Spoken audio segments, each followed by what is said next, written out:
الحمد لله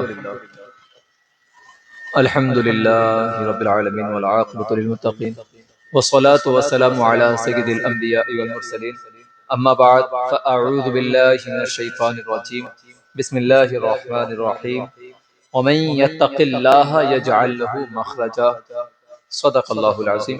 سامعین ذوی الاحتشام، آغاز گفتگو سے قبل حضور احمد مجتبی محمد مصطفیٰ ارواحنا فدا صلی اللہ علیہ وسلم بارگاہ ناز میں درود و سلام پڑھیں. اللہم صلی علی سیدنا شفینا حبیبنا و نبینا مولانا محمد وبارک وسلم صلاۃ و سلام علیک یا رسول اللہ وعلی آلک و اصحابک نبی اللہ صلی اللہ علیہ وسلم. اللہ تعالیٰ فرماتا ہے ومن یتق اللہ یجعل لہ مخرجا، جو اللہ تعالیٰ سے ڈرے اللہ تعالیٰ اس کے لیے راہ بنا دیتا ہے. لفظ اس میں ہے تقوی. قرآن میں بہت سے مقامات اللہ تعالیٰ نے تقوی کا ذکر کیا ہے. تقوی کہتے ہیں کس کو ہے؟ یہ ایک اہم بات ہے. تقوی کی عام تعریف دیکھی جائے تو معنی اس کا یہ ہے ڈرنا، بچنا. اور اگر شریعت کی نظر میں دیکھا جائے تو تقوی کا مطلب ہے جو اللہ کہے وہ کرو اور جس سے اللہ روک دے اس سے رک جاؤ. یہی تقوی ہے. آگے چل کر اور بھی فرماتے ہیں اولیاء اللہ کہ تقوی کہتے ہیں حضور صلی اللہ علیہ وسلم کی سنت پہ عمل کرنے اور صحابہ کرام رضوان اللہ علیہم اجمعین کی سنت پہ عمل کرنے کا نام تقوی ہے. ظاہر سی بات ہے قرآن مجید پر مکمل عمل پیرا ہو جانا تقوی ہے، کیونکہ حضور صلی اللہ علیہ وسلم قرآن کے عامل، صحابہ کرام رضوان اللہ علیہم اجمعین قرآن پہ عمل کرنے والے تھے. تو گویا کہ یوں کہا کہ مکمل قرآن پہ عمل کر لینا ہی تقوی کہلاتا ہے. قرآن میں اللہ تعالیٰ نے پھر فرمایا یا ایھا الناس انا خلقناکم من ذکر و انثی وجعلناکم شعوبا وقبائل لتعارفوا ان اکرمکم عند اللہ اتقاکم. یہاں اللہ تعالیٰ ہماری تربیت کرتا ہے اس انداز سے کہ تمہیں متقی بننا ہے، تقوی اختیار کرنا ہے. تقوی اختیار کر کے ہوگا کیا؟ یاد رکھیں قرآن مجید جہاں کہیں بھی ہماری تربیت کرتا ہے، جہاں کہیں بھی ہمیں حکم دیتا ہے، وہاں اللہ تعالیٰ ہمیشہ ایک سوسائٹی بلڈ کرنا چاہتا ہے، ایک معاشرہ بنانا چاہتا ہے. ایسا معاشرہ جس معاشرے کے اندر کسی قسم کی کوئی تفریق نہ ہو، کوئی فرق نہ ہو، اونچ نیچ نہ ہو، سب انسان برابر ہو، یکجا ہو. ایک کلمہ بلند کرتا ہے وہ ہے کلمہ توحید، کہ اگر کسی نے یہ پڑھ لیا تو اس کے مرتبے بڑے ہیں، اور اگر کوئی اس کو نہیں پڑھتا ہے تو اللہ کی بارگاہ میں قابل نہیں ہے. یہاں اللہ نے کہا یا ایھا الناس انا خلقناکم، اے لوگوں ہم نے تمہیں پیدا کیا ہے من ذکر و انثی، ایک عورت ایک مرد سے. ایک فرق مٹانے کے لیے بات کہی ہے کہ تم میں کوئی بڑا نہیں، تم میں کوئی چھوٹا نہیں، کوئی ادنا کوئی اعلیٰ نہیں، امیر و غریب کے فرق یہاں پر نہیں دیکھے جائیں گے. تم سب کے سب مرد و عورت سے پیدا ہوئے ہو، عام انسان جیسے ویسے تم ہی ہو. وَجَعَلْنَاكُمْ شُعُوبًا وَقَبَائِلَ لِتَعَارَفُوا، اور تمہیں اللہ تعالی خاندان خاندان قبیلہ قبیلہ بنایا. کیوں؟ لِتَعَارَفُوا، تاکہ ایک دوسرے کو پہچان سکو. اس لیے نہیں ہے کہ کوئی خاندان ہے تو وہ اپنے خاندان کی وجہ سے اعلیٰ ہو جائے، کوئی قبیلہ ہے تو قبیلے کی بنیاد پر وہ بڑا ہو جائے. نہیں، یہ ذات وغیرہ جو ہے یہ اللہ تعالیٰ نے فقط اس لیے بنائی ہے تاکہ تم ایک دوسرے کو پہچان سکو، تمہارے رشتے آسان ہو سکیں، تمہارے تعلقات بحال ہو سکیں. فقط اس وجہ سے ہے. برتری، افضلیت، مرتبے، منصب، یہ کچھ بھی شریعت میں نہیں رکھے ہیں. اللہ تعالیٰ فرماتا ہے ان اکرمکم عند اللہ اتقاکم، تم میں تو سب سے زیادہ عزت والا وہ ہے جو تم میں سب سے زیادہ اللہ تعالیٰ سے ڈرنے والا ہے. فرق مٹا دیا سارے، کوئی افضل رہا کوئی ادنا رہا. اتنا بتایا تقوی اختیار کرو، تمہارے مرتبے بڑے ہیں، تم عزت والے اللہ تعالیٰ کے نزدیک. جیسا کہ حضور صلی اللہ علیہ وسلم نے حجۃ الوداع کے موقع پر یہی تو کہا تھا کہ اے لوگوں غور سے سنو، غور سے سنو. سب لوگ موجود تھے اس وقت، یہ کلمات وہ بھی سن رہے تھے جو موجود تھے، اور وہ لوگ جن موجود تھے ان کے صلب میں جو مرد موجود تھے، ان کے صلب میں جو لوگ موجود تھے ان سے بھی خطاب تھا، بلکہ اس دن خطاب تھا ہر ایک انسان سے جو ابھی تک پیدا نہیں ہوا تھا۔ قیامت تک جتنے آنے والے ہیں سب سے خطاب تھا، اور آقا کریم صلی اللہ علیہ وسلم نے فرمایا تھا، اے لوگوں سنو سنو، تم سب آدم کی اولاد ہو، اور آدم مٹی سے۔ یہ تقوی درس دیا جا رہا ہے ہمیں تقوی کا، کہ تقوی کا مطلب کیا ہے؟ تقوی کا مطلب ہے برتریاں چھوڑ دینی چاہیے، ہم سری اختیار کرنی چاہیے، ڈرنا اللہ تعالیٰ سے، باقی کسی سے ڈرنا نہیں ہے۔ کیونکہ ایک چیز ہے، ایک خود سوچے ایک بار، یہ اللہ تعالیٰ آقا کریم صلی اللہ علیہ وسلم کے ذریعے پیغام کیوں دے رہا ہے؟ یہ برتریاں ختم کرنے کی بات کیوں آ رہی ہے؟ سب کو برابر کیوں لانے کی بات ہو رہی ہے؟ بہت بڑی وجہ ہے، ذرا سا غور کریں، معاشرے میں نکل کر آئیں، یہ سائیکولوجی ہے ہماری بھی، کہ جو بڑا ہوتا ہے منصب والا جو ہوتا ہے، ہم اس کو اتنی عزتوں سے دیکھتے ہیں کہ حد نہیں رہتی ہے، ہم اس کے سامنے جانے سے جھجکتے ہیں، ہم اپنی بات کہتے ہیں اس سے ڈرتے ہیں۔ اگر کوئی پیسے والا ہو گیا تو اس کے پیسے کی وجہ سے، اس کی دولت کی وجہ سے ایک غریب آدمی اس سے بات کرتے ہوئے جھجک محسوس کرتا ہے، وہ اسے ڈرا کرتا ہے نا۔ کیوں ایسا ہے؟ آگے تشریف حافظ صاحب، نہیں آگے تشریف لائیں، بات مانیں، درود پاک پڑھیں۔ اللہم صلی علی سیدنا شفیعنا حبیبنا و نبینا مولانا محمد وبارک وسلم صلاۃ و سلام علیک یا رسول اللہ وعلی آلہ و اصحابہ نبی اللہ صلی اللہ علیہ وسلم۔ بات سمجھنے کی ہے یہاں پر کہ اللہ تعالیٰ یہاں کیوں کہہ رہا ہے کہ تم سب کے سب مرد اور عورت سے پیدا کیے گئے ہو، تم سب آدم کی اولاد، حضور فرما رہے ہیں یہاں پر۔ ایسا کیوں؟ کیونکہ اگر مرتبے بڑے ہو جائے، بڑے مرتبے والا اپنے آپ کو اعلیٰ سمجھنے لگے تو ایک ادنا شخص اس سے گھبرانے لگتا ہے، اس میں جھجک محسوس ہو جاتی ہے۔ کبھی اسلام یہ نہیں چاہتا کہ کسی کے منصب کی وجہ سے، کسی کی دولت کی وجہ سے، کسی کے مرتبے کی وجہ سے ایک غریب شخص یا کوئی دوسرا شخص اس سے گھبراہٹ محسوس کرے، اس سے ڈرے، اس سے بچے۔ قطعاً ایسا نہیں تھا، ورنہ ایک بات بتائیں، آقا کریم صلی اللہ علیہ وسلم سے زیادہ عظمت و جلال والا کون؟ رعونت والا کون؟ اتنا بڑا رعب کسی اور کو ملا ہے؟ نہیں ملا نا۔ لیکن آقا کریم صلی اللہ علیہ وسلم کی بارگاہ میں آنے والا صحابی کیا آپ سے جھجک محسوس کرتا تھا؟ نہیں، وہ آپ سے محبت کرتا تھا۔ اور ایک سادہ صحابی بھی ہوتے تھے نا، وہ اپنی دل کی بات رسول اللہ کی بارگاہ میں کھول کر رکھ دیا کرتے تھے، اپنی خواہشات کھول کر رکھ دیا کرتے تھے۔ کیوں؟ کیونکہ رسول اللہ صلی اللہ علیہ وسلم نے اپنی زندگی کے اندر صحابہ کو یہ بات سمجھا دی تھی، یہ ادنا اعلیٰ والی بات نہیں ہے۔ حالانکہ سب جانتے ہیں رسول اللہ جتنا اعلیٰ ہی کوئی نہیں ہے، ان سے افضل کوئی نہیں ہے، تمام صحابہ اس بات پر اتفاق رکھتے تھے، بلکہ رسول اللہ کی شان میں کوئی کچھ بولتا انہیں تو تیش آ جاتا تھا۔ لیکن جو فرق رسول اللہ نے ایک انسان ہونے کے ناطے ہمیں دیا، یہ تربیت ہو رہی تھی، اسی وجہ سے تو تھا نا فاروق اعظم رضی اللہ تعالی عنہ نہیں تھے وقت بادشاہ، 22 لاکھ مربع میل کا حاکم، لیکن جب فارس فتح ہوا تھا، اس اونٹ پر سوار ہو کر جب آ رہے تھے، قاصد اونٹ پر سوار ہو کر آ رہا تھا، ایک بزرگ شخص آگے ملے، بزرگ نے پوچھا، اے قاصد بتا تو کیا ہوا؟ وہ کہتا ہے کہ مبارک ہو مبارک ہو، ہم نے فارس فتح کر لیا ہے۔ اب وہ اپنے اونٹ پر سوار دوڑے جا رہا ہے، اور بزرگ ہیں کہ اس کے ساتھ دوڑے جا رہے ہیں۔ مدینے میں داخل ہو کر وہ بلند آواز سے کہنے لگا، اے اہل مدینہ سنو، مبارک ہو تمہیں، ہم نے فتح کر لیا ہے فارس کو۔ وہ سب لوگ اس بوڑھے کی طرف متوجہ ہو کر کہتے ہیں، امیر المؤمنین مبارک ہو، ہم نے فارس فتح کر لیا ہے۔ اللہ، امیر المؤمنین مبارک ہم نے فارس فتح کر لیا۔ وہ اونٹ پر سوار قاصد لرز گیا، نیچے زمین پر اتر کر کانپنے لگا اور کہنے لگا، امیر المؤمنین خطا معاف کریں۔ فاروق اعظم کہتے ہیں کہ مجھے تو اللہ نے تم پر مسلط کر دیا ہے، فاروق جب تک حق پر رہنا تو عمر کی اطاعت کرنا، اور اگر عمر حق سے ہٹ جائے تو عمر کو چھوڑ دینا۔ اللہ اکبر، یہ اسلام سمجھا رہا ہے، یہی تو تقویٰ ہے۔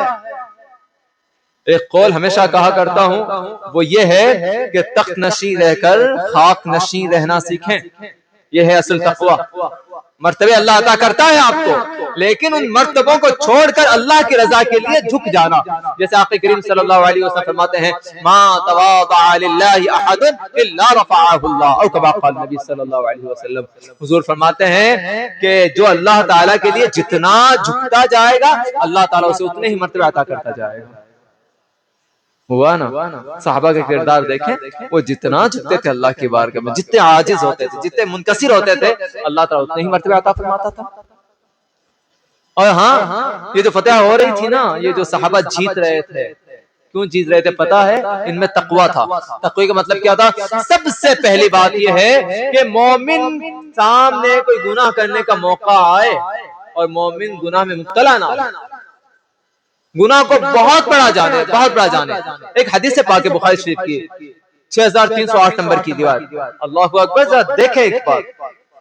آقا کریم صلی اللہ علیہ وسلم فرماتے ہیں ان المؤمن یرا ذنوبہ کانہ قاعد تحت جبل یخاف ان یقع علیہ، کہ مومن جو ہوتا ہے وہ اپنے گناہوں کو یوں دیکھتا ہے کہ وہ ایک پہاڑ کے نیچے بیٹھا ہوا ہے اور پہاڑ اس پر گرنے والا ہے.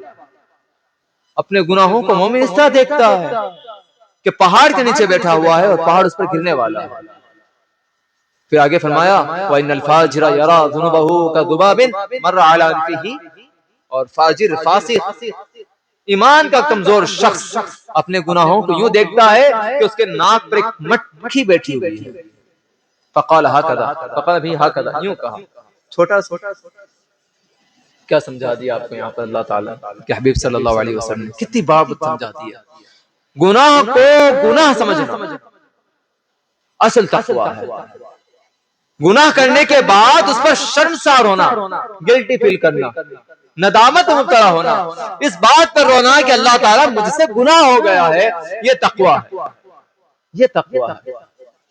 اور اگر کوئی شخص گناہ کو گناہ نہ کرے، سمجھے گناہ کرنے کے بعد اس پر اڑا رہے تو اب اس کے دل پر مہر لگ جایا کرتی ہے. وہ شخص اللہ تعالیٰ کا محبوب نہیں رہتا. متقی ہی اللہ تعالیٰ کے محبوب ہے. آقا کریم صلی اللہ علیہ وسلم سمجھا دیا کہ پہچان کرو اپنی کہ تم متقی ہو، تم مومن ہو یا فاجر ہو. اگر تمہیں تمہارے گناہ بڑے نہیں لگتے ہیں، تمہیں تمہارے گناہ ایسے لگتے ہیں کہ بس ایک ناک پر مکھی بیٹھی اسے اڑا دو، اگر ایسے لگتے ہیں تو تم مومن نہیں، تم فاجر ہو چکے اور اللہ کی ناراضگی میں جا چکے. اللہ اکبر، کتنی بڑی بات ہو جاتی ہے. حضرت ایک بات اور سنیں، حضرت انس رضی اللہ تعالیٰ کو ایک اور روایت ہے، وہ کیا بتاتے ہیں؟ ایک راز بتا رہے ہیں کہ مسلمان جیتتا کیوں تھا، یہ فتح و نصرت کیوں تھی. سلسلہ وار دیکھیں کیوں مسلمان نوجوان ہمیشہ کامیاب رہتے تھے، اس کی وجہ دیکھیں. یہ ایک روایت بخاری شریف کی ہے، 6492 نمبر ہے. کیا کہتے ہیں؟ حضرت انس بن مالک رضی اللہ تعالیٰ عنہ کہتے ہیں تم لوگ گناہوں کے ایسے کام کرتے ہو جو تمہاری نگاہوں میں بال سے بھی زیادہ معمولی ہے. گناہوں کے کام تم ایسے کر لیتے ہو جیسا کہ کوئی بال ہے یا اس کی بھی حیثیت ہوگی، بال سے کمتر سمجھتے ہو. آگے فرماتے ہیں ہم اسی گناہ کو عہد نبی صلی اللہ علیہ وسلم میں ہلاک و برباد کر دینے والا گناہ سمجھتے تھے. کتنا آسان ہے ہمارے یہاں جھوٹ بول دینا، شراب پی لینا، زنا کر لینا، حرام کاری مبتلا ہو جانا، دھوکہ دے دینا. کتنا آسان ہو گیا نا. لگتا ہے ہمیں تو اس بات کی فکر ہوتی ہے. بہت حیرت کی بات ہے، یہ صحابہ رضوان اللہ علیہم اجمعین جو مثالیں دی ہیں، یوں ہی مثالیں نہیں دی ہیں. کیا کہا؟ ایک بال سے زیادہ تم اسے ہلکا سمجھتے ہو. آج دیکھیں ذرا، کوئی شخص ہو جس کے بال گرنے لگے، ٹوٹنے لگے. اگر کوئی شخص جس کے بال ٹوٹنے لگے، گرنے لگے، اس کی کیفیت کیا ہو جاتی ہے؟ وہ کتنی ٹینشن میں آ جاتا ہے. نہ جانے کیسے کیسے لوگوں سے پاس جاتا ہے، ڈاکٹرز کے پاس جاتا ہے کہ کوئی علاج دو تاکہ میرے بال سلامت رہ جائیں. نہیں ہوتا ہے. اچھا گناہوں میں پڑھ کے جو اعمال برباد ہو رہے ہیں اس کو کتنا بڑا سمجھتے ہیں؟ کچھ بھی نہیں سمجھتے. کبھی کوئی گناہ ہو گیا ہو وہ ہمیں ستاتا بھی نہیں ہے، ہمیں رلاتا بھی نہیں ہے. وجہ کیونکہ ہم نے گناہوں کو بڑا ہلکا جان لیا ہے. لیکن حضرت انس بن مالک رضی اللہ عنہ کیا کہہ رہے ہیں کہ حضور صلی اللہ علیہ وسلم کے دور میں یہی گناہ ہمیں یوں لگتا تھا کہ جب ہمیں برباد و ہلاک کر دیتا. یہ تھا اللہ تعالیٰ سے ڈرنا، یہ تھا تقویٰ. صحابہ والے اعمال تو مانگنے چاہیے. ذرا دیکھیں صحابہ کا کردار کیسا تھا تقوی کو لے کر. بخاری شریف کی روایت ہے، حضرت انس بن مالک رضی اللہ تعالیٰ عنہ کہتے ہیں کہ ابو طلحہ رضی اللہ تعالیٰ عنہ کے گھر میں شراب کا ماحول چل رہا تھا. شراب حرام نہیں ہوئی تھی، حلال تھے اس وقت، تو پیتے تھے سب، کیوں حلال تھی تو کوئی بات بھی نہیں تھی نا، تو عیب نہیں تھا، تو پیتے تھے. انس بن مالک رضی اللہ تعالیٰ عنہ کہتے ہیں کہ شراب کا ماحول چل رہا تھا، میں شراب پلا رہا تھا، میں ساقی تھا. ابو طلحہ رضی اللہ عنہ کے گھر میں ایک صحابی آئے دوڑتے دوڑتے اور کہا کہ سنو سنو، خبر پہنچے تمہارے پاس؟ کہ کیا خبر ہے؟ کہ ایک رسول اللہ صلی اللہ علیہ وسلم نے منادی بھیجا ہے، ندا کرنے والا بھیجا ہے، جو آوازیں لگا رہا ہے کہ آج سے شراب حرام ہے، آج سے شراب حرام ہے. صحابہ کرام رضوان اللہ علیہم اجمعین نے یہ بات سنی کہ رسول اللہ یہ اعلان کروا رہے ہیں. رسول اللہ کی زبان سے نہیں سنا ابھی تک، یہ سنا کہ رسول اللہ اعلان کروا رہے ہیں. انہوں نے وہی شراب چھوڑی، شراب کے بٹل لیے مدینے کی گلیوں پھینک دیے. صحابہ کرام کہتے ہیں کہ ہم جب راستوں میں گزرتے تھے تو ہر جگہ شراب بہتی نظر آ رہی تھی مدینے کی گلیوں میں. اللہ اکبر. کافی تھا کہ کسی آنے والے نے یہ کہہ دیا کہ رسول اللہ نے کہا ہے. کوئی مخبر نہیں رکھا ہوا ہے، کوئی گرفت کرنے والا موجود نہیں ہے، کوئی پولیس والا تھا اس وقت میں؟ رسول اللہ نے کسی بھیجا تھا جاؤ دیکھو کون کون پی رہا ہے؟ نہیں کہا، صرف اتنا کہا تھا نا کہ شراب حرام ہے، اور صحابہ کرام نے اس کے برتن تک پھینک دیے. اس زمانوں کے پینے والوں نے یہ نہیں کہا کہ نہیں چھوٹتی ہے، ہمیں لت لگی ہوئی ہے، ہم سے نہیں چھوٹے گی. نہیں کہا جی پتا ہے کیوں؟ انہیں محبت تھی رسول اللہ صلی اللہ علیہ وسلم سے، اور محبت اس بلا کی تھی، اس قدر تھی کہ رسول اللہ صلی اللہ علیہ وسلم نے اگر کہہ دیا کہ حرام ہے تو حرام مان کر سب کچھ پھینک دیا. رسول اللہ نے اگر کہہ دیا کہ اللہ کی بارگاہ میں اگر اللہ کی راہ میں اگر جان دینی ہے تو قربان کر دیا. یہی تو ایمان ہے، یہی تو تقوی ہے. اس کے علاوہ اور کچھ تقوی ہو سکتا ہے؟ اللہ نے کہا کر تو کر لے، اللہ نے کہا مت کر تو نہ کرے. یہی کیا ہے؟ تقوی ہے. حضور صلی اللہ علیہ وسلم کے پیارے صحابی امیر المؤمنین خلیفۃ المسلمین عمر فاروق رضی اللہ تعالی عنہ نے جو حضرت سعد ابن ابی وقاص رضی اللہ تعالی عنہ کو جنگ کے لیے بھیجا تھا نا، جہاد کے لیے، تو وصیت فرمائی تھی. وصیت فرمائی، اور وصیت دیکھیں ذرا، یا سعد اوصیک ومعک من الجند بتقوی اللہ عز وجل. اے سعد وصیت کرتا ہوں آپ کو اپنے ساتھ جو لشکر لیے جا رہے ہو وہ تقوی والا ہو، خوف الہی ہو ان کے سینوں میں، وہ اللہ سے ڈرتے ہوں. آگے فرمایا بے شک اللہ سے ڈرنا ہی دشمنوں پر سب سے مضبوط ہتھیار ہے. پھر آگے فرمایا بے شک مسلمانوں کو مدد دی جاتی ہے ان کے تقوی کے سبب اور ان کے دشمنوں کے گناہوں کے سبب. پھر آگے حضرت فاروق فرماتے ہیں اگر مسلمان اور کافر گناہوں میں برابر ہو جائیں تو طاقت کافروں کو عطا کر دی جاتی ہے. کس وقت شکوہ کریں بتائیں؟ آج ہم کسے شکوہ کریں کہ ہمارے حالات برے ہیں، ہمیں ستایا جا رہا ہے، ہمیں مارا جا رہا ہے؟ فاروق اعظم نے پہلے ہی بتا دیا تھا تقوی اختیار کرو، اللہ سے ڈرو.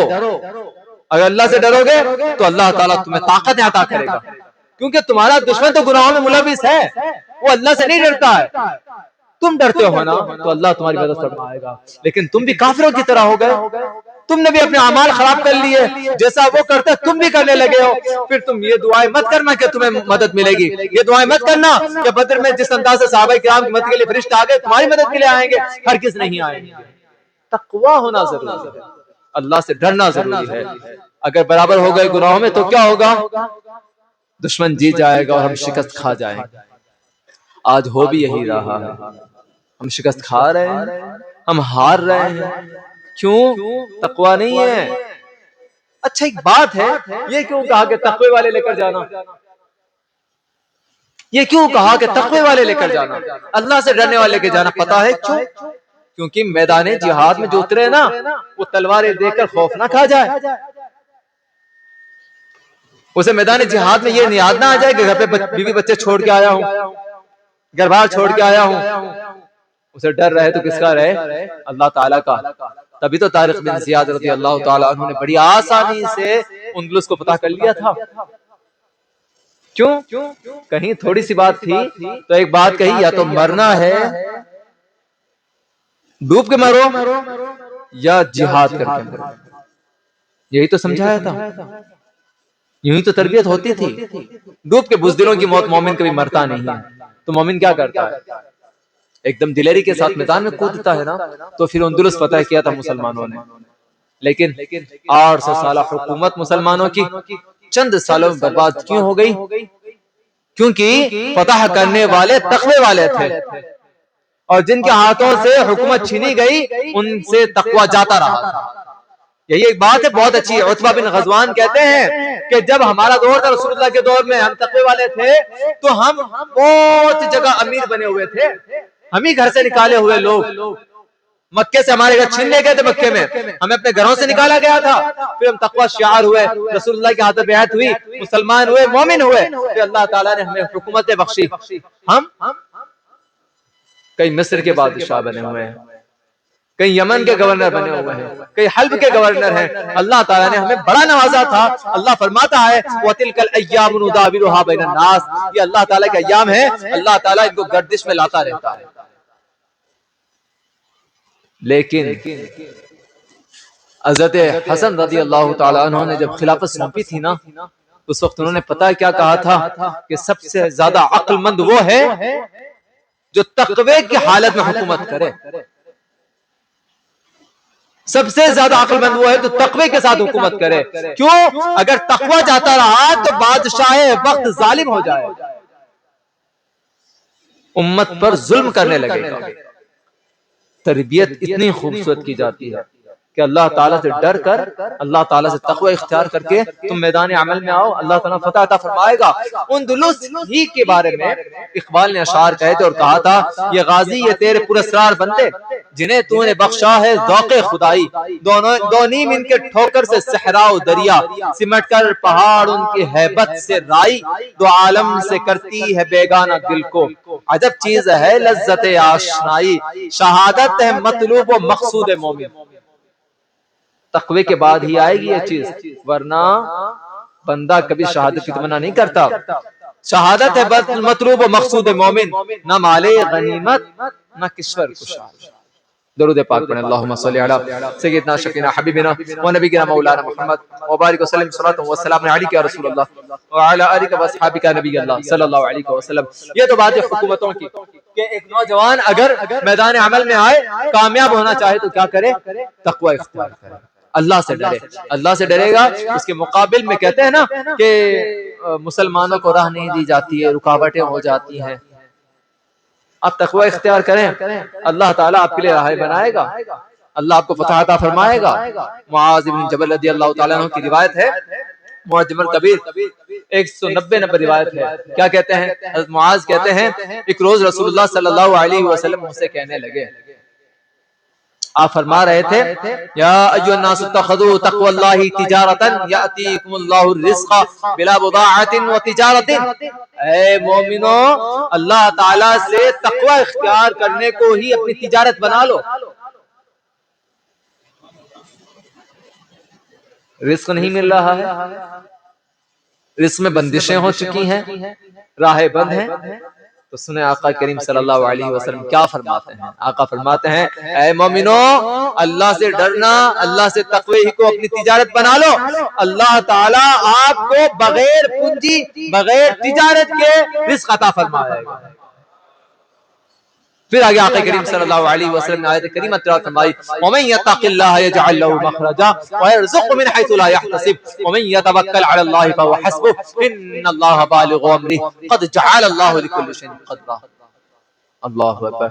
وَمَن يَتَّقِ اللَّهَ، جو اللہ سے ڈرتا ہے، اللہ سے تقوی اختیار کرتا ہے، يَجْعَلْ لَهُ مَخْرَجًا، اللہ اس کے لیے راہ بناتا ہے، اللہ خود راستے بناتا ہے اس کے لیے، وَيَرْزُقْهُ مِنْ حَيْثُ لَا يَحْتَسِبُ، اور اس کو وہاں سے رزق عطا فرماتا ہے جہاں اس کا گمان بھی نہیں چاہتا۔ وَمَن يَتَوَكَّلْ عَلَى اللَّهِ فَهُوَ حَسْبُهُ، اور جس نے اللہ پر بھروسہ کر لیا اللہ کافی ہے۔ ان اللہ بالغ امرہ، اللہ تو اپنا کام کرنے والا ہے۔ قد جعل اللہ لکل شیء قدرا، اور اللہ تعالیٰ نے ہر چیز کے لیے ایک مقدار متعین کر رکھی ہے۔ کیا اب بھی کوئی شکایت رہ جاتی ہے کہ مجھے رزق نہیں ملتا ہے، کوئی وظیفہ چاہیے؟ لمبے چوڑے وظیفوں کی ضرورت نہیں ہے، ایک کام کرنا ہے۔ کیا کرنا ہے؟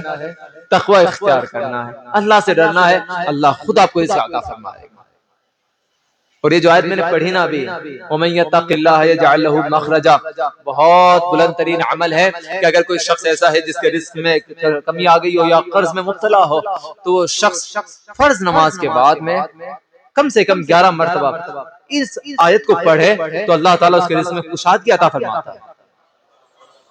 قرآنی عمل موجود ہے ہمارے سامنے۔ اب بات آتی ہے تقوی کہاں ملے گا؟ کہیں ملنا بھی تو چاہیے نا، تو پھر اللہ تعالیٰ فرماتا ہے یا ایھا الذین آمنوا اتقوا اللہ، اے مومنو اللہ سے ڈرو، وکونوا مع الصادقین، سچوں کے ساتھ ہو جاؤ۔ تقوی کہاں ملے گا؟ سچوں کے ساتھ ملے گا۔ اس آیت کریمہ میں اللہ تعالیٰ نے تقوی اختیار کرنے کا حکم دیا نا، اور کیا کہا؟ صادقین، سچوں کے ساتھ ہو جاؤ۔ تو سچوں سے مراد کیا ہے؟ ابن العربی رحمہ اللہ فرماتے ہیں قیل هم الذین استوت ظواہرهم وبواطنهم، کہتے ہیں سچے وہ ہیں جن کا ظاہر اور باطن ایک جیسا ہو۔ کیا کہا؟ سچے کون ہیں؟ جن کا ظاہر اور جن کا باطن دونوں ایک جیسے ہوں، وہ ہیں سچے۔ پھر آپ کو تلاشنا ہوگا، بڑا مشکل سے کوئی مل جائے تو مل جائے، اللہ مدد فرمائے، ورنہ بہت مشکل ہے کہ ہماری نگاہیں ظاہر تو دیکھ لیتی ہیں اور ہم باطن نہیں دیکھ سکتے ہیں۔ اور یہی تفسیر روح المعانی میں کہا المراد بالصادقین الذین صدقوا فی الدین نیۃ وقولا وعملا واخلاصا، کہا کہ سچے وہ ہیں جو دین میں سچ بولیں، نیت کے ساتھ بھی، اپنی گفتگو میں بھی، اپنے عمل میں بھی، اور اپنے خلوص و للہیت میں بھی وہ سچے ہیں۔ کسوٹی دے دی ہمیں بھی ایک کہ کسی اور کو نہیں تولنا ہے یہاں پر سچا ہونے کے لیے کہ فلاں آدمی سچا ہے کہ نہیں ہے، اس کسوٹی پر خود کو رکھنا ہے اور یہ دیکھ رہا ہے کہ میری نیت دین میں سچی ہے کہ نہیں، میرا کہنا دین میں سچا ہے کہ نہیں، میرا عمل، میرا کرنا دین میں سچا ہے کہ نہیں، اور میرا خلوص دین میں سچا ہے کہ نہیں۔ اس کسوٹی پر لا کے اپنے آپ کو تولیں، رات میں سوتے وقت سوچیں کہ میں سچا ہوں کہ نہیں۔ اگر آپ ان 4 چیزوں میں پرفیکٹ ہیں تو آپ سچے ہیں، اور اگر آپ سچے ہیں، یہ تمام خوبیاں آپ کے اندر پائی جاتی ہیں، تو یقیناً آپ کامیاب ہیں اور اللہ آپ کو بڑا نوازے گا۔ پیارو ایک بات ہے، تقوی میں سب سے بہترین عمل کیا ہے؟ اگر کوئی لگتا ہے کہ ہم تقوی اختیار نہیں کر پا رہے ہیں تو اپنے گناہوں پر غور کریں اور پھر سوچیں کون سا گناہ ہے جو ہم سے ہوتا ہے، اور وہ کون سا گناہ ہے جس گناہ کو ہم گناہ نہیں سمجھ رہے ہیں۔ اگر ایسا ہے، کوئی گناہ نظر آتا ہے تو اس سے سچی توبہ کریں، روئیں، گڑ گڑائیں، واسطے دیں۔ اگر آپ کو لگ رہا ہے آپ کے گناہ اتنے زیادہ ہو گئے ہیں کہ آپ کی دعائیں قبول نہیں ہو رہی ہے، دل کو اطمینان نہیں مل رہا ہے، تو آقا کریم صلی اللہ علیہ وسلم کی طرف لو لگائیں اور کہیں یا رسول اللہ علیہ السلام حاجت روائی فرمائیں، اللہ تو آپ کی سنتا ہے نا، آپ میری بھی عرضی اللہ کی بارگاہ میں لگائیں، اللہ میری توبہ قبول کرے۔ کیونکہ قرآن میں اللہ کہتا ہے نا وَلَوْ أَنَّهُمْ إِذْ ظَلَمُوا أَنفُسَهُمْ جَاءُوا، اگر یہ اپنی جانوں پر ظلم کر چکے ہوں تو یا رسول اللہ آپ کی بارگاہ میں آئیں، فاستغفر اللہ، وہ بھی اپنے گناہوں کی توبہ کریں، واستغفر لهم الرسول، آپ بھی ان کی بخشش مانگیں، لوجدوا اللہ توابا رحیما، اللہ تعالیٰ کو بڑا توبہ قبول کرنے والا پائے۔ ایک قبیلہ جوہینہ، یہ روایت مسلم شریف میں 1696 نمبر کی روایت ہے، قبیلہ جوہینہ میں ایک عورت تھی، زنا کر لیا تھا، اور اس زنا کی وجہ سے وہ حاملہ ہو گئی تھی۔ گناہ ہو گیا نا، شرمسار ہوئی، پریشان ہوئی، کیونکہ گناہ کرنے کے بعد میں سکون نہیں مل رہا تھا، اور رسول اللہ کے دور کے لوگ تھے، خطا ہو جاتی ہے جی، خطا ہو جاتی ہے، لیکن صحابہ کرام رضوان اللہ علیہ اجمعین کو اللہ تعالیٰ گناہوں پر باقی نہیں رکھتا، حفاظت فرماتا ہے، ان کی حفاظت فرماتا ہے۔ وہ آئی رسول اللہ صلی اللہ علیہ وسلم کے پاس میں اور کہنے لگی یا رسول اللہ علیہ السلام جرم ہو گیا ہے۔ آقا کریم صلی اللہ علیہ وسلم کہتے ہیں ہوش میں ہو؟ کہتے ہاں یا رسول اللہ علیہ الصلوۃ والسلام، کیا کرنا ہے کہ مجھے پاک کر دے؟ بڑی بات ہے یہ، بہت بڑی بات ہے یہ کہ جرم ہو جائے، خطا ہو جائے تو گناہوں کی معافی کے لیے چلے آئیں، اللہ کی بارگاہ میں آ جائیں، رسول اللہ کی بارگاہ میں آ جائیں، کہتی ہے پاک کریں۔ آقا کریم صلی اللہ علیہ وسلم کہتے ہیں ان کے گھر والوں کو بلاؤ، تو بلایا گیا اور کہا اس کا خیال رکھنا، جب تک بچہ پیدا نہیں ہوتا اس کا خیال رکھنا، اسے سزا نہیں دی۔ پیٹ میں جو تھا اس کا کیا جرم تھا؟ اس کا کوئی جرم نہیں تھا، اس نے خطا کی تھی نا، لیکن اسلام کی اس حسن پر قربان جائیں، آپ اس حسن پر قربان جائیں، سزا ایسی ہے کہ موت آئے اس پر، موت کی سزا دی جائے، جرم ایسا کیا تھا، لیکن کیا کہا؟ جب تک حاملہ ہے اس کے ساتھ شفقت کرنا، بھلائی کرنا اس کے ساتھ۔ پھر بچہ جن دیا تو واپس آئی، آدھا دھڑ زمین میں اسے گاڑا گیا، پھر حکم دیا گیا، جسم باندھ دیا گیا، کپڑے باندھ دیے گئے، پھر حکم دیا گیا اسے پتھر مارے جائے، پھر پتھر مار کا سنسار کر کے اسے موت کے منہ میں دھکیل دیا گیا۔ کیوں؟ کیونکہ زنا عظیم گناہ ہے، وَلَا تَقْرَبُوا الزِّنَا إِنَّهُ كَانَ فَاحِشَةً، قرآن کہتا ہے زنا کے قریب مت جائیو۔ اگر کوئی کنوارا لڑکا یا لڑکی زنا کر لے، قرآن کہتا ہے الزانیۃ والزانی فاجلدوا کل واحد منہما 100 جلدہ، کہ اگر کوئی عورت زنا کرنے والی ہو یا کوئی مرد زنا کر رہا ہو، کنوارے ہوں یہ دونوں، تو انہیں 100 کوڑے مارے ہیں، کیونکہ انہوں نے زنا کیا ہے، اور 100 کوڑے میں جان نکل جاتی ہے۔ اتنا شدید ہے اسلام، رحمت سکھاتا ہے، رحمت والا دین، اور رحمت للعالمین حضور صلی اللہ علیہ وسلم یہ سزائیں دے رہے ہیں، تو اس کا مطلب یہ ہے کہ یہ گناہ چھوٹا نہیں ہے، بہت بڑا ہے۔ رسول اللہ کو اپنے دشمنوں کو معاف کرتے تھے، لیکن یہاں معاف نہیں کرنا، چھوٹا گناہ نہیں۔ اور اگر شادی شدہ زنا کر چکے ہوں، یہ جرم کر چکے ہوں، تو اسلام کا حکم ہے کہ انہیں اتنا پتھر مارا جائے، اتنا پتھر مارے جائیں کہ ان پتھروں کے درد سے وہ جان بحق ہو جائیں، مر جائیں۔ بڑے پتھر نہیں، چھوٹے چھوٹے پتھر مارے جائیں۔ انہیں پتھر مارا گیا، وہ عورت اس کی وجہ سے انتقال کر گئی۔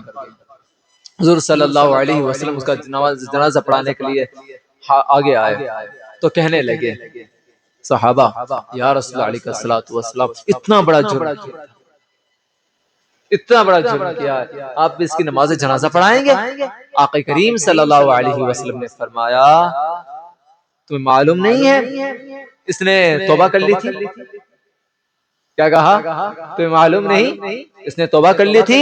اگر اس کی توبہ کو مدینے کے 70 لوگوں پر تقسیم کیا جائے تو سب پر غالب آ جائے گا۔ اور آقا کریم صلی اللہ علیہ وسلم نے فرمایا تم نے دیکھا نہیں اس سے افضل کوئی توبہ نہیں ہوگی، کیونکہ اس نے اپنی جان اللہ تعالیٰ کے لیے دی ہے۔ جرم کیا تھا، لیکن دل میں خوف پیدا ہوا کہ نہیں ہوا؟ تقوی نے جھنجھوڑا کہ نہیں جھنجھوڑا؟ کہ نہیں اللہ کی بارگاہ میں آنا چاہیے، اس سے توبہ کرنی چاہیے۔ وہ غفار ہے، وہ معاف فرمانے والا ہے، وہ تواب ہے، وہ توبہ قبول کرنے والا ہے، اور اپنے آپ کو اپنے تمام جرموں کے اقرار کے ساتھ اللہ کی بارگاہ میں ڈال دیا۔ اور اللہ تعالیٰ نے اس کے بعد مرتبے عطا فرمائے کہ مدینے کے 70 لوگ، اور وہ بھی حضور کے دور کے لوگوں کی بات ہو رہی ہے۔ اس کا مطلب تقوی عظیم چیز ہے، گناہوں سے توبہ بڑی چیز ہے، ہم لوگوں نے چھوڑ دی ہے۔ تو گناہ چاہے جیسا ہو جائے، اللہ تعالیٰ سے توبہ کرنے کی ایک کیفیت ہمارے اندر موجود ہونی چاہیے، توبہ کرتے رہنا چاہیے۔ دن میں کتنی بار استغفار پڑھتے ہیں ہم لوگ؟ یہ استغفار کتنی بار پڑھ لیتے ہیں ہم لوگ؟ پتہ ہی نہیں ہو پاتا ہے۔ آقا کریم صلی اللہ علیہ وسلم کم سے کم 70 بار استغفر اللہ پڑھا کرتے تھے، اور زیادہ سے زیادہ 100 مرتبہ آقا کریم صلی اللہ علیہ وسلم استغفر اللہ العظیم پڑھا کرتے تھے۔ کیوں؟ وہ تو گناہوں سے پاک، وہ تو معصوم ہے، لیکن پھر بھی کرتے تھے۔ یا تو اس کا ایک معنی یہ کریں کہ اپنی امت کے گناہوں کی بخشش چاہتے تھے، یا ایک معنی یہ کریں کہ حضور صلی اللہ علیہ وسلم کا جو ایک لمحہ گزرا ہے، آنے والا جو لمحہ ہوتا ہے وہ اس سے افضل ہوتا ہے، اس سے آگے آنے والا لمحہ اس سے افضل ہوتا ہے، یعنی لمحہ بلمحہ حضور صلی اللہ علیہ وسلم کا مرتبہ بڑھتا جاتا ہے۔ تو جو مرتبہ رسول اللہ کی شان کے اب لائق نہیں رہا، جو ادنا ہو گیا اب اعلیٰ مل گیا، وہ ادنا ہو گیا، تو حضور کس سے پناہ مانگتے تھے، استغفار کس سے ہوتی تھی؟ اس درجے کے لیے جو اب رسول اللہ صلی اللہ علیہ وسلم کا نہیں رہا، بلکہ آپ کے لیے اعلیٰ درجے ہو گئے۔ اس لیے حضور پڑھا کرتے تھے کہ قرآن خود کہتا ہے نا وَلَلْآخِرَةُ خَيْرٌ لَكَ مِنَ الْأُولَىٰ، اے رسول صلی اللہ علیہ وسلم آپ کی ہر آنے والی گھڑی پچھلی گھڑی سے بہتر ہے۔ تقوی کے متعلق کچھ اقوال ہیں یہاں پر۔ سب سے پہلا قول ہے کنز العمال میں، روایت نمبر ہے 44216 نمبر، مولا کائنات علی المرتضی رضی اللہ تعالی عنہ کہتے ہیں کہ تقوی ایک ایسی چیز ہے کہ اس کی اتباع کرنے والا شخص ہلاک نہیں ہوتا اور نہ ہی اس پر عمل کرنے والا شرمندہ ہوتا ہے، کیونکہ تقوی ہی کے ذریعے کامیاب لوگوں نے کامیابی حاصل کی ہے اور معصیت کے ذریعے خسارہ اٹھانے والوں نے خسارہ اٹھایا ہے۔ وہی بات آ گئی جو فاروق اعظم نے فرمائی تھی، تقوی اختیار کرو گے تو اللہ تعالیٰ کامیابی عطا فرمائے گا، اور اگر تقوی چھوڑ دو گے تو اللہ تعالیٰ ناکامیوں میں مبتلا کر دے گا۔ پھر مولا کائنات علی المرتضی رضی اللہ تعالیٰ عنہ فرماتے ہیں تقوی جو ہے وہ تمام اخلاق کا سردار ہے۔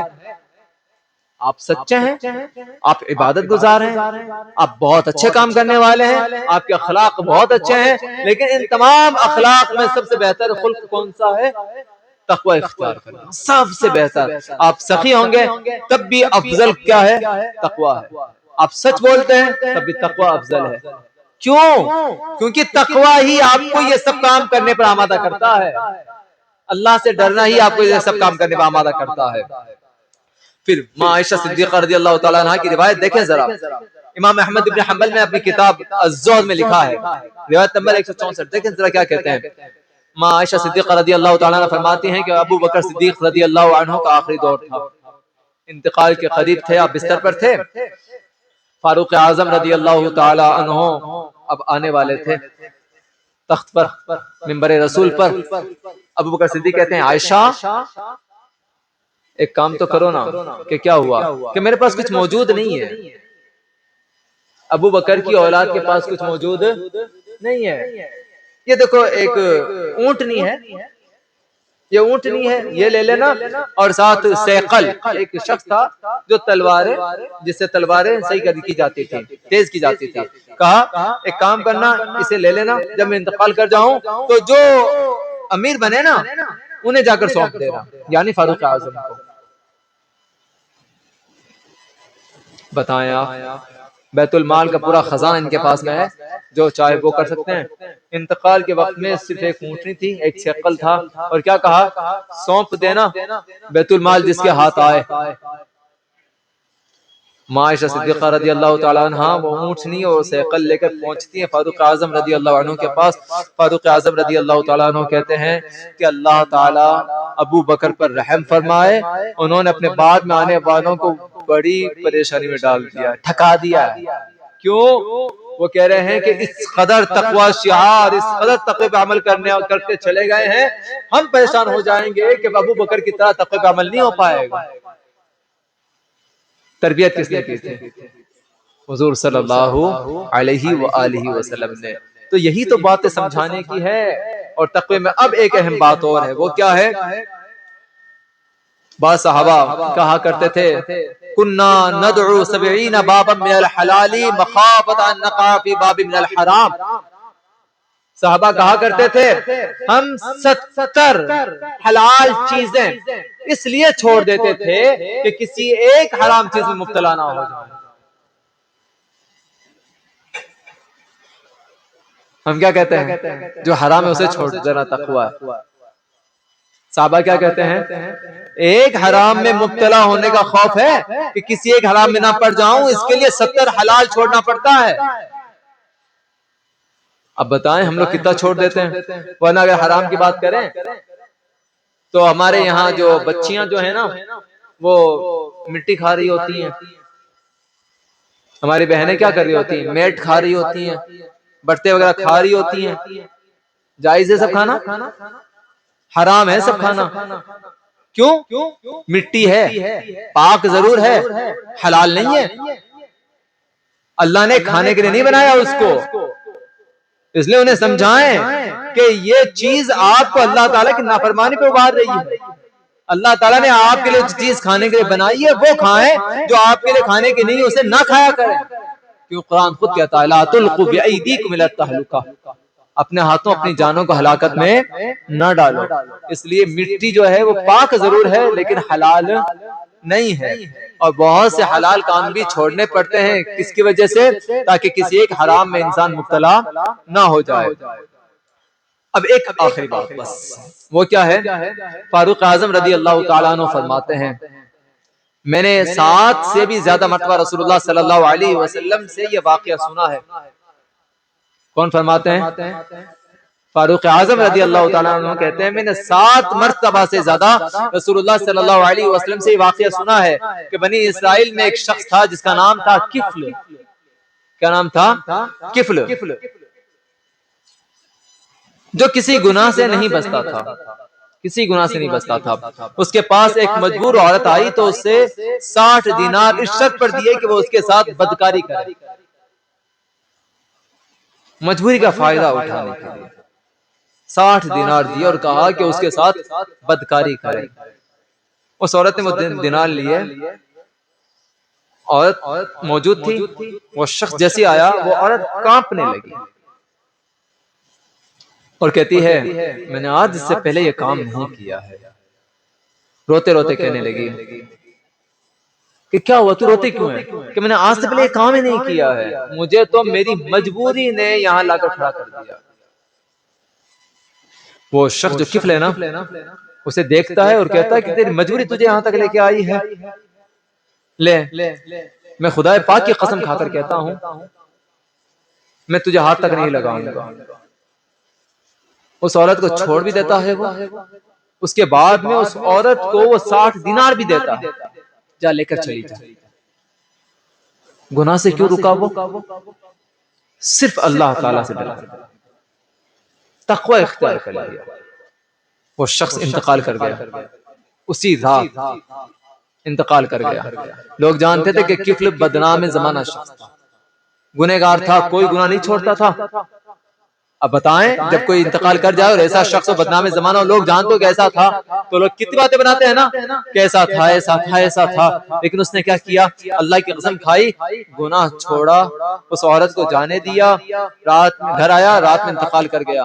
لوگوں کے ذہن بدلتے، اس سے پہلے اس کے دروازے کے باہر صبح لکھا ہوا تھا ان اللہ قد غفر لکفل، بے شک اللہ تعالیٰ نے کفل کی بخشش فرما دی۔ اللہ اکبر، ترمذی شریف میں حدیث پاک ہے یہ۔ میرے پیارے، آپ سے کتنے گناہ ہوتے ہیں، مجھ سے کتنے گناہ ہوتے ہیں۔ مسئلہ یہ نہیں ہے کہ ہم نے بہت گناہ کر لیے ہیں، مسئلہ یہ ہے کہ ابھی بھی ہمارے دلوں میں تقویٰ ہے کہ نہیں ہے، اللہ سے ڈرتے ہیں کہ نہیں ہے۔ سب سے بڑی یہی چیز ہے، اگر دل میں اللہ تعالیٰ خوف موجود ہے تو ہم اللہ کے محبوب بن سکتے ہیں، کیونکہ حضور صلی اللہ علیہ وسلم فرماتے ہیں نا کل بنی آدم خطاؤن وخیر الخطائین التوابون، تمام آدم کی اولاد خطا کار ہے لیکن بہترین خطا کار وہ ہے جو توبہ کرنے والے ہیں۔ توبہ اختیار کریں، ہر رات سوتے ہوئے ایک بار صحیح توبہ کر کے سویا کریں اور کہا کریں استغفر اللہ ربی من کل ذنب واتوب الیہ۔ اللہ تعالیٰ کہنے سننے سے زیادہ عمل کی توفیق بخشے۔ اشہد ان لا الہ الا اللہ واشہد ان محمدا عبدہ ورسولہ وما علینا الا البلاغ۔ السلام علیکم ورحمۃ اللہ وبرکاتہ۔